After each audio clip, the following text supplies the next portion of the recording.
Good morning. It is April 1st. It is 9:09 a.m. Eastern Time. I'm Rich Possum for Critical Point. This is an audio update for the stock market. The weekly update is scheduled for tomorrow, but I may delay it for over the weekend just to provide a little more time to search for additional data.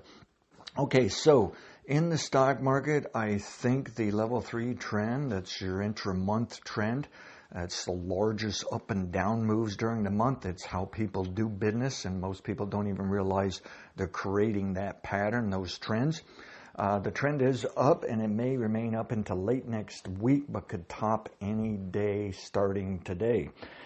Something to watch out for, and the S&P 500 cash is if the market trades below 3944.35 on a close, you have to consider the level 3 tops in place. So any negative daily close from now until late next week probably would be a sign of a level 3 top, and then watch that price level as well. Now, what do we mean in terms of downside for level 3? Well, it may only drift back to around 3,900. It may just be a sign it's having problems trying to break through the 4,000 level to record highs. Now, the level 3 is a component of larger trends when we can bring on board more types of investors and traders. And what this means is they build into larger trends called the level 2. The level 2 trend has been up since February low, and I think it's due to top any day now into the end of this month. So we also have to be concerned that if we get a level 3 sell signal, if we get some negative price behavior here to make us think the level 3 trend is turned down, we have to consider it may be one of 3 opportunities this month to place that larger level 2 top. And that would lead to a bottom, also due later this month into early May. That trend suggests there could be as much as 3% downside in the U.S. stock market relative to the S&P 500.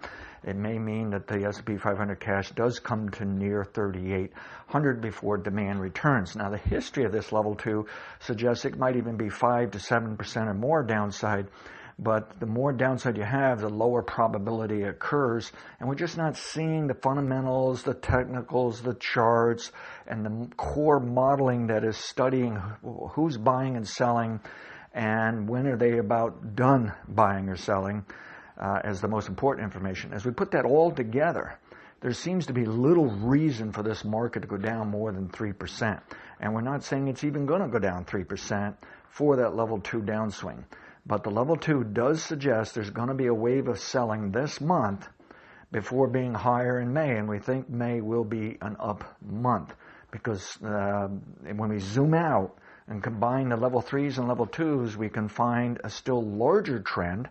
That's level 1 that's also up probably from the February low and is likely to remain up into summer. And so there's likely more record highs coming. It is possible everything just stalls out, moves sideways as the market waits for the U.S. economy to catch up. But our best guess is the market's probably going to be still higher by summer. So a lot of this is just fluctuations along the way, twists and turns. And I was all geared up here to sell something to take some profit this month for a level 2 downswing and then try to buy at a lower price. I call it resetting. And I'm now not so sure I'm going to do anything, okay?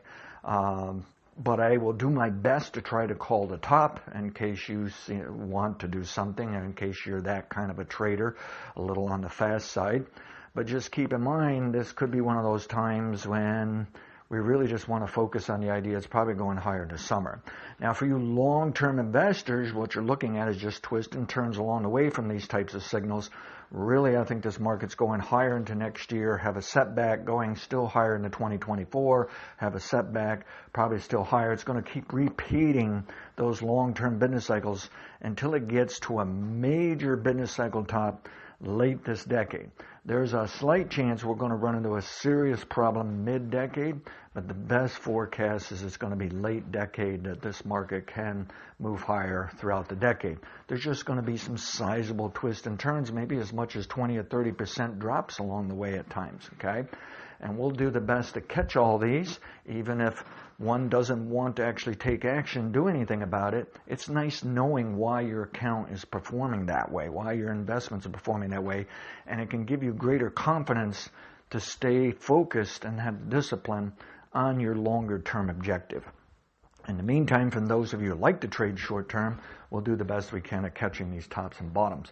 But at the moment, it doesn't look like we got any indication or sign of a top. I'm concerned that the market's a little sluggish to the upside. It really doesn't have good, strong demand. I'm thinking the downside, however, is probably limited as well, that there's not a lot of supply, there's not a lot of reasons to go down. Something else we'll have to watch long term, and I'll mention this again in the weekly update, we do want to keep an eye on U.S., China, and Taiwan relations, and we may even learn we have to keep an eye on Russia and Ukraine and Middle East over time. These could be some interesting things on a longer term basis. Any rate, past performance is not necessarily indicative of future performance. Manage your risk relative to the analysis of others. Have a great day, and like I say, I may delay the weekly update from tomorrow on into the weekend here. And of course, the weekly update will show the charts, show how the model's doing, but we're going to discuss everything from very short term to very long term, maybe even super long term. As far as trading today, all I can tell you is it looks like the trend is still up, but it is overbought on the technical side. People are worried it's high priced. We are near the 4,000 level, which could be a good psychological level where some will take some profit. And we just have to consider there is a setback coming this month. But it's very debatable as whether it's a tiny setback or something sizable. Currently, the model's saying it's not debatable in the sense of looking out to summer, that there's probably still higher prices coming for the U.S. stock market. Thank you.